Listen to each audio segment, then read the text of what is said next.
किरोड़ी लाल। आज हमारे साथ हैं राजस्थान के रणबांकुरे डॉक्टर किरोड़ी लाल मीणा जी।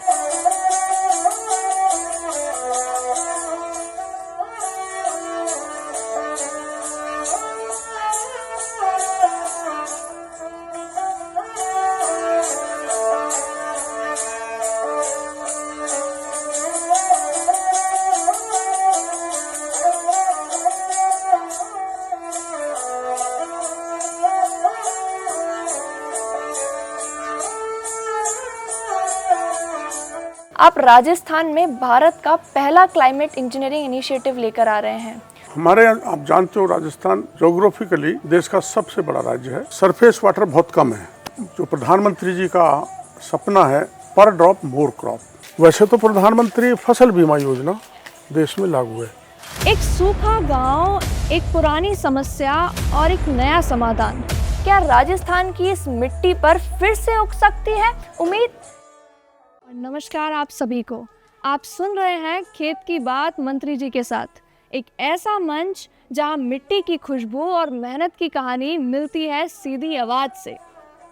आज हमारे साथ हैं राजस्थान के रणबांकुरे और हर किसान के मन की बात को संसद तक पहुंचाने वाले डॉक्टर किरोड़ी लाल मीणा जी, जिनकी राजनीति नहीं जन सेवा उनकी पहचान है, जो ना जमीन से डरे ना सत्ता के और हमेशा बोले सीधी सच्ची बात। एक सूखा गांव, एक पुरानी समस्या और एक नया समाधान, क्या राजस्थान की इस मिट्टी पर फिर से उग सकती है उम्मीद?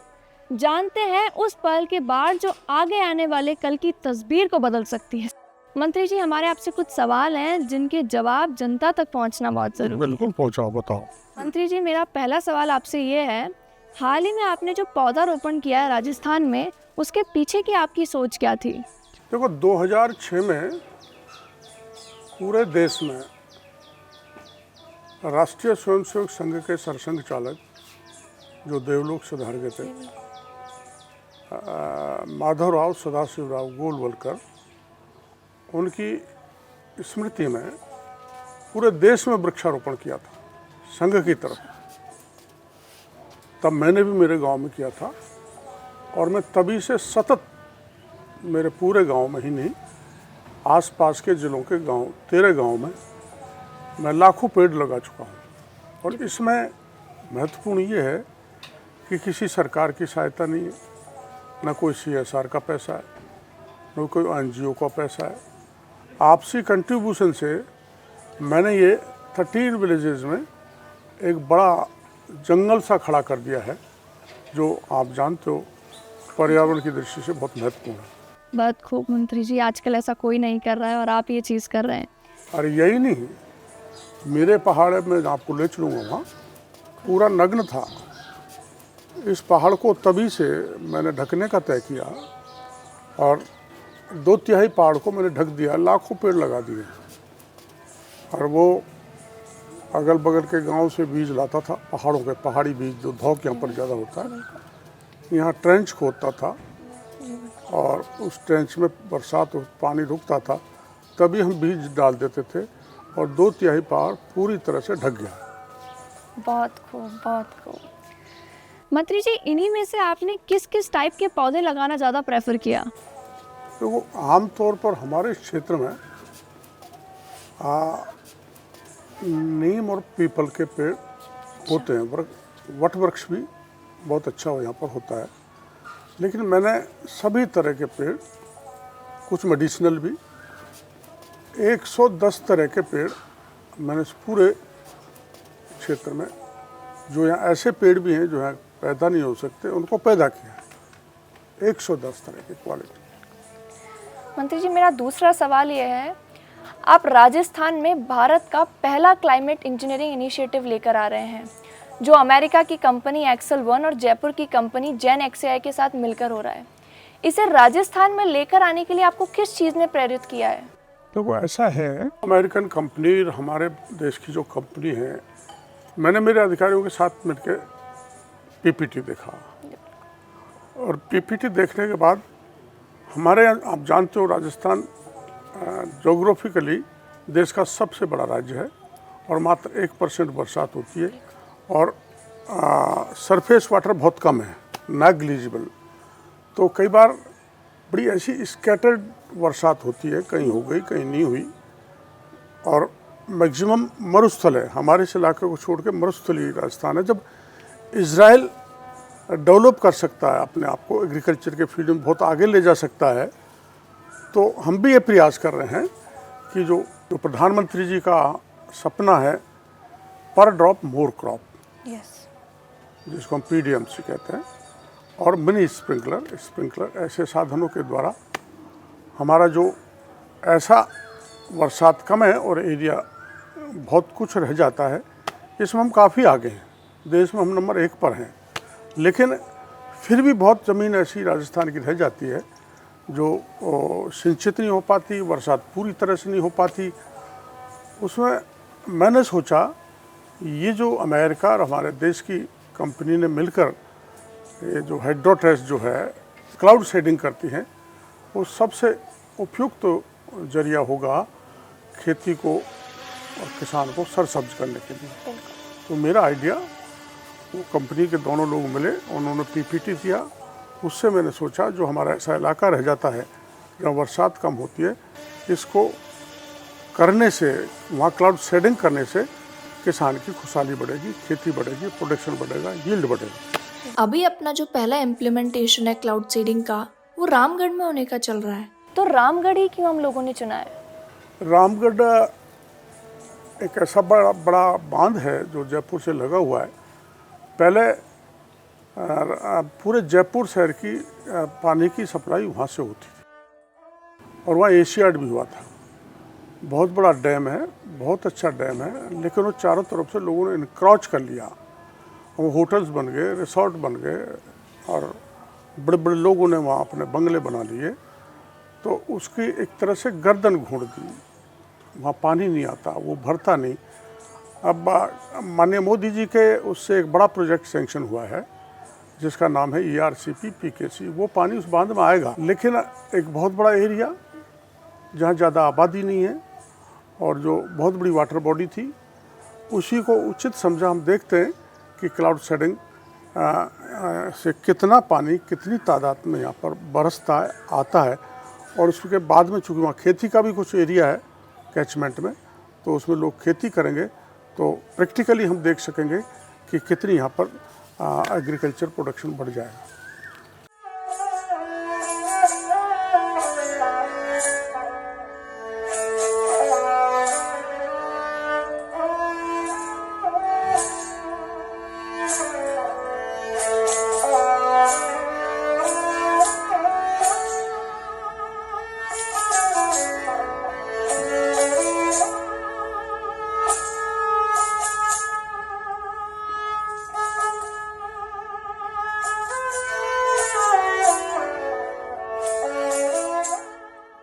आपका चुनाव लड़ने का मोटो क्या था मंत्री जी? आपने MBBS के बाद डायरेक्ट यहाँ शिफ्ट कर लिया। मैं 69 से राष्ट्रीय स्वयंसेवक संघ की शाखा पर जाया करता और विभिन्न जिम्मेदारियों का निर्वहन किया।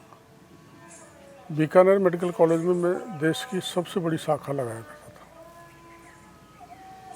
और जब इमरजेंसी लग गई थी तो हमें जिम्मेदारी दी थी आपातकाल विरोधी सामग्री बांटने की। हम गुजरात से लाते थे, तो पूरे राजस्थान की जिम्मेदारी मेरे को दी थी। तो बांटते रहे, वितरित करते रहे, पुलिस ने पकड़ा, मीसा में डाल दिया। तो इसलिए कांग्रेस विरोधी विचारधारा बन गई। आप जेल में भी रहे हैं? जेल में रहा हूँ मैं, जनता के हकों के लिए लड़ाई बहुत लड़ी है। जी बिल्कुल मंत्री जी। उसमें बड़े मुकदमे भी लगे राजनीतिक द्वेषभाव से, रंजिश से, और जेल भी 17 बार जेल गया, 28 बार गिरफ्तार हुआ। एक बड़ा लंबा इतिहास है लोगों को संघर्ष करने का। हमारा ये लगा हुआ हरियाणा, इधर मध्य प्रदेश, यहाँ भी बिहड़ बहुत है जिसमें एग्रीकल्चर का स्कोप हो सकता है, जो समाज कंटकों की शरणस्थली बनी हुई है। जी बिल्कुल। वहाँ क्या दरअसल में किसान खूब है, सर्वत्र हमारे यहाँ भी किसान खूब है, लेकिन किसान को केंद्र हो चाहे राज्य हो या जैसे आप एक प्रोजेक्ट ला रहे हो, इनकी जानकारी नहीं रहती, वो सजग नहीं है, जानकारी का अभाव है।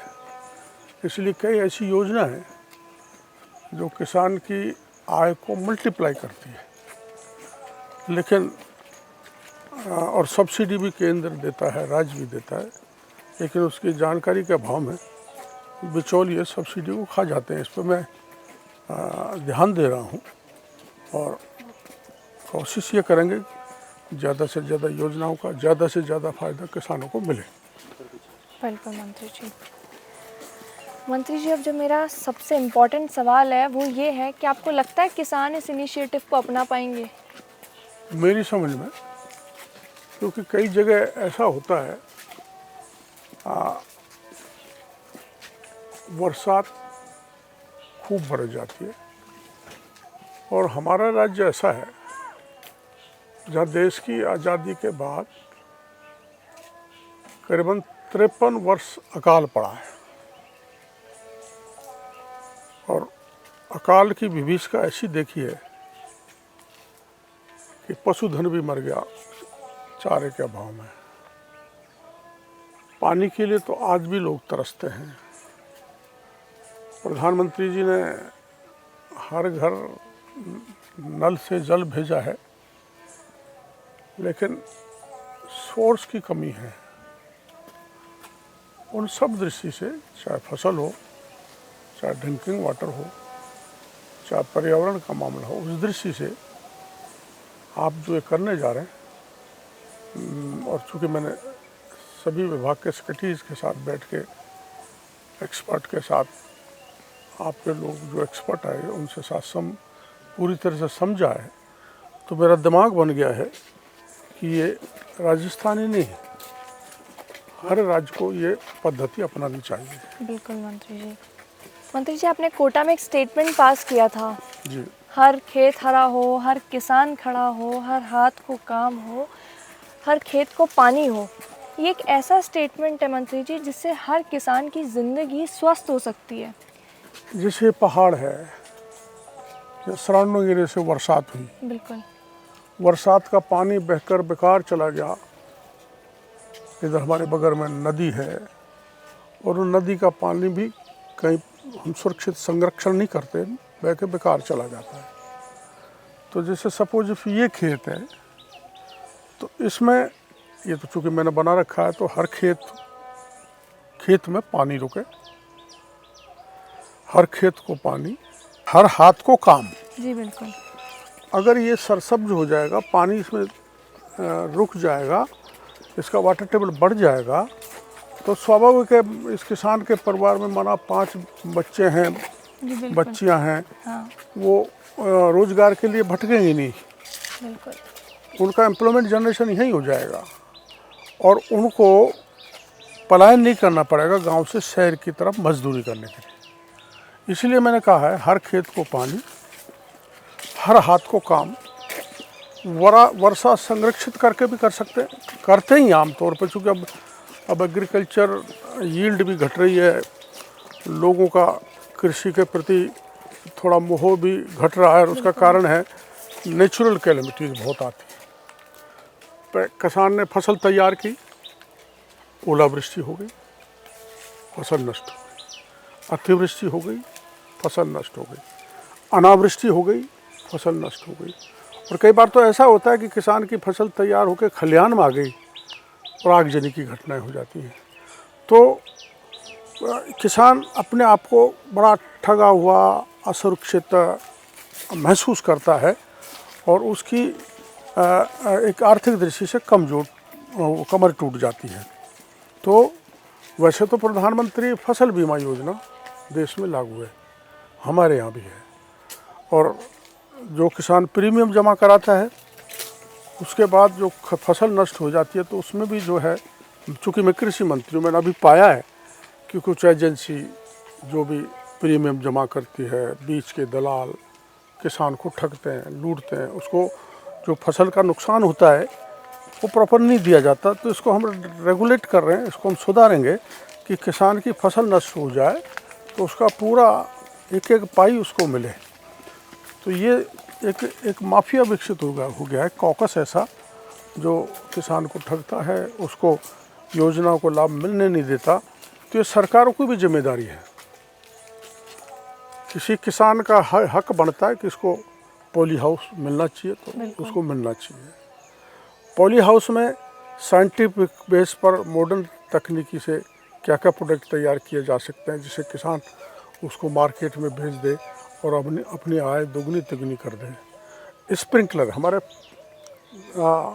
फ्लड इरिगेशन करते हैं, पानी छोड़ा और बहता रहता है। That I think that is a criminal wastage of the water. तो यहाँ पर मिनी स्प्रिंकलर लगाना, स्प्रिंक लगाना, और जैसे बरसात हो गई तो खेत के किसी कोने में फार्म पॉन्ड खोद देना जिससे बरसात का सारा पानी उसमें इकट्ठा हो जाए। ये हम कर रहे हैं और वो पानी किसान जब बरसात चली जाए तो अपने पैदावार के लिए काम में ले सकता है। बिल्कुल सही। आप लोगों ने जो अभियान लिया है मेरी दृष्टि में बहुत अच्छा अभियान है, लेकिन इसमें इतना जोड़ें कि हमारे गांव तक आपके इस कार्यक्रम की जानकारी जाए। बिल्कुल सर। आप विज्ञापन भी कर सकते हैं, आप पैम्पलेट फोल्डर बनाकर अखबारों के जरिए भी लोगों को पहुंचा सकते हैं। हमारे ग्राम पंचायत की सभा, पंचायत समिति की साधारण सभा की मीटिंग, जिला परिषद की साधारण सभा की मीटिंग, डीएलओज की मीटिंग, इनमें आप वो जो आपका प्रोजेक्ट है उसकी जानकारी लोगों को दी जाए। बिल्कुल सर, बिल्कुल। पहले जनप्रतिनिधियों को, अधिकारियों को, ताकि वो जानकारी जन जन तक पहुँचे और आपकी जो मैं कह रहा हूँ एक व्यक्ति के जीवन को परिवर्तन करने वाली योजना आम लोगों तक पहुंच सके, ये मैं आपसे एक्सपेक्ट करता हूं।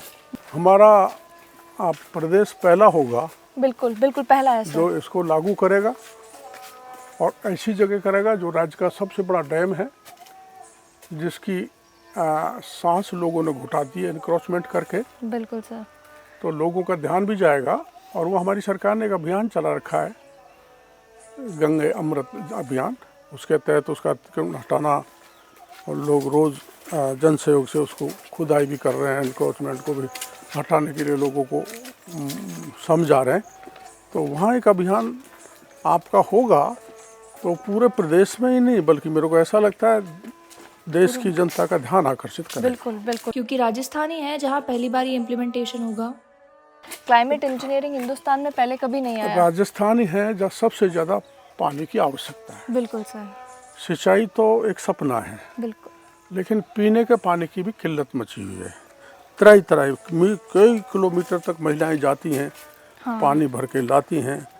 वैसे हमारे इस इलाके का जहाँ पर खड़े हैं सौभाग्य है कि हमारे मध्य प्रदेश और राजस्थान के बीच में एक चंबल नदी है। बिल्कुल सर, कोटा में उसकी जो है। हाँ उसकी 5 सहायक नदियाँ हैं।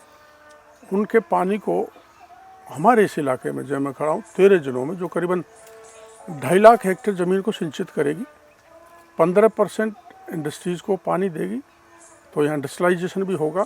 80,000 हेक्टेयर ज़मीन को स्टेबलाइज करेगी जो पहले से इरिगेशन में है, और 60-70% पॉपुलेशन की प्यास बुझाएगी। ये एक प्रधानमंत्री जी ने बहुत बड़ी एक नेशनल योजना जो अभी हाल फिलहाल में 67,000 करोड़ का प्रोजेक्ट है, वो इन जिलों को देंगे।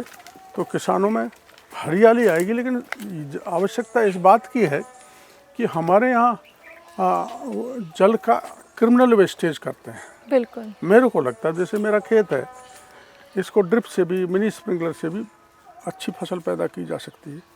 अब हमारे यहाँ पानी छोड़ेंगे और बेशुमार पानी चला जाएगा, बर्बाद हो जाएगा। तो पानी को बचाना जरूरी, जल संरक्षण, वो फ्लडिंग ऑफ इरिगेशन को रोकना, जल के ऐसे छोटे बड़े वाटर बॉडी बनानी जिसमें वर्षा का पानी को संचित किया जा सके और वो किसान को आगे काम आ सके। धन्यवाद मंत्री जी आपका हमें इतना कीमती समय देने के लिए। आपने अभी जितने भी जवाब दिए और बातें की, वो सिर्फ एक जवाब नहीं थे, एक दिशा थी। आपका संघर्ष और आपका समर्पण इस देश के हर नेता के लिए एक मिसाल है। तो यही थी खेत की बात मंत्री जी के साथ। अगली बार फिर से मिलेंगे एक नई आवाज़ और नए सवाल के साथ। धन्यवाद।